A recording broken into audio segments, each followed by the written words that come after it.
Hey everyone, today we're going to go on a tour of the most complicated, most fascinating place in the entire universe, and it's right between your ears. We're talking about your brain, and our guide on this trip is a guy named Daniel Kahneman, a total genius who basically drew the map for how our minds really work. So let me ask you something. Have you ever promised yourself, really promised, that you'd start that big school project way ahead of time, only to find yourself, cramming it all in at 10 p.m. the night before it's due? Yeah, you're not alone. It turns out there's a really specific reason our brains do that, and spoiler alert, it has nothing to do with being lazy. So what is going on in there? Well, Daniel Kahneman's big, game-changing idea was this. Our brain isn't just one single thing. Nope, it's more like a team, and there are two totally different star players running the show. He called them System 1 and System 2. Now, the easiest way to think about them is like the story of the hare and the tortoise. System 1 is the hare. It is super fast, totally automatic, and it runs on gut feelings. It's how you can walk into a room and just instantly get a vibe or know your friend is upset without them saying a word. Then you've got System 2, the tortoise. It's slow, it's careful, and it uses logic. This is the part of your brain you need to fire up for, say, a tough math problem. And here's the kicker. The hare is always on, always running. But the tortoise, well, it's kind of lazy. You have to really make an effort to wake it up. Let's actually try a little experiment right now so you can feel this for yourself. Ready? What's 2 plus 2? The answer, 4. It just popped into your head, didn't it? You didn't even have to think. That was your speedy hare, System 1, doing its thing. Okay, part 2. What is 17 times 24? Now, hold on, don't actually solve it. Just notice what happened inside your head for a second. Did you feel that? That little pause? That mental gear shift as you got ready to actually think? That is the feeling of you waking up the slow, deliberate tortoise, System 2. It takes real work. See, here's the thing. Our brain is all about saving energy. So most of the time, it just lets the fast hare, System 1, run the whole show. But the hare loves taking shortcuts, and those shortcuts can lead to these predictable little glitches in our thinking. Kahneman called them cognitive biases, and they explain why we make some really weird mistakes. Let's look at the first glitch. It's called loss aversion. Kahneman figured out that the pain you feel from losing something is about twice as strong as the happiness you feel from gaining the exact same thing. Think about it. Finding 20 bucks is cool, right? But losing 20 bucks feels way worse. Our brains are just hardwired to hate losing more than we love winning.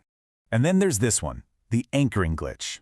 Imagine a new phone is announced and they hint it'll cost $1,200.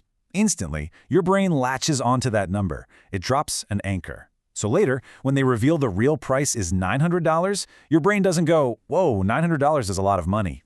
No, it thinks, wow, I'm saving 300 bucks. What a steal. That first number completely tricks your sense of what's a good deal. All right, pop quiz time. Don't think about it too hard, just go with your immediate gut reaction. What do you think is more common in the English language? Is it words that start with the letter K? Like king or key or kitchen? Or is it words that have K as the third letter, like ask or bake?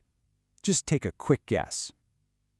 Almost everyone says words that start with K. But the real answer? It's not even close. Words with K as the third letter are actually 3 times more common. So why do we all get it wrong? Well, it's another glitch. This one's called the availability heuristic. Our fast-thinking brain, the hare, doesn't actually check the facts. It just asks a much easier question. What's easier for me to think of right now? And of course, it's way easier to think of words that start with K.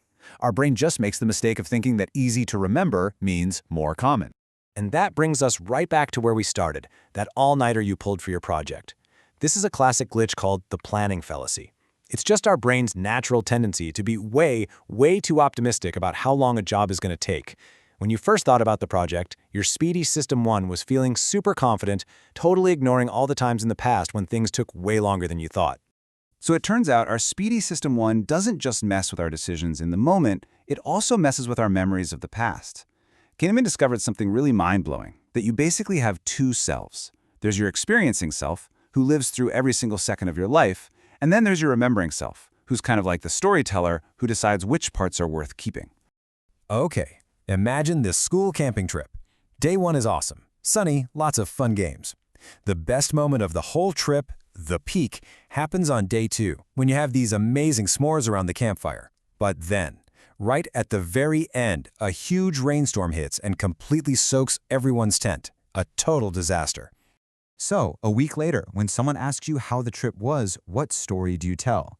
Well, Kahneman found that our remembering self is actually a pretty bad storyteller. It doesn't bother to average out all the good parts and the bad parts. It just takes a massive shortcut. It only pays attention to two things: the most intense moment, the peak, which was the s'mores, and how the trip ended. And since this trip ended in a rainy mess, your memory isn't the trip was mostly fun with a bad ending. Your memory becomes, ugh, that was that miserable rainy camping trip. Okay, so why is this all so important? Because understanding these systems, these glitches, these two selves, it's like someone finally handed you the owner's manual for your own brain. It helps you understand yourself, but it's also a manual that companies, governments, and app designers are reading every single day to influence the choices we all make. Kahneman's work pretty much invented a whole new field called behavioral economics, and you see it everywhere. Tech companies use it to design apps that are hard to put down, but it's also used for good stuff, to gently nudge us into making better decisions, like automatically signing people up for a retirement savings plan, or something as simple as putting the apples and bananas at eye level in the school cafeteria. But you know, the most amazing part of this whole story isn't just about brains and biases. It's about the friendship that made it all happen. For years and years, Kahneman worked side by side with his collaborator and best friend, Amos Tversky. They argued, they laughed, and together they came up with these incredible, world-changing ideas. Sadly, Tversky passed away before they could win the Nobel Prize, but Kahneman always made it clear that the prize truly belonged to both of them. So what does this all mean for you? It means that we all have these secret glitches, these shortcuts hardwired into our thinking. But just knowing that they exist, that's the first step to outsmarting them. It's a superpower, really. So the next time you have a really strong gut feeling, or you're about to put off that homework again, maybe you can just pause for a second and ask yourself, wait, is this my fast hare talking? Is it time to wake up the slow tortoise? Once you have the map of your own mind, everything can change. So how are you going to use it?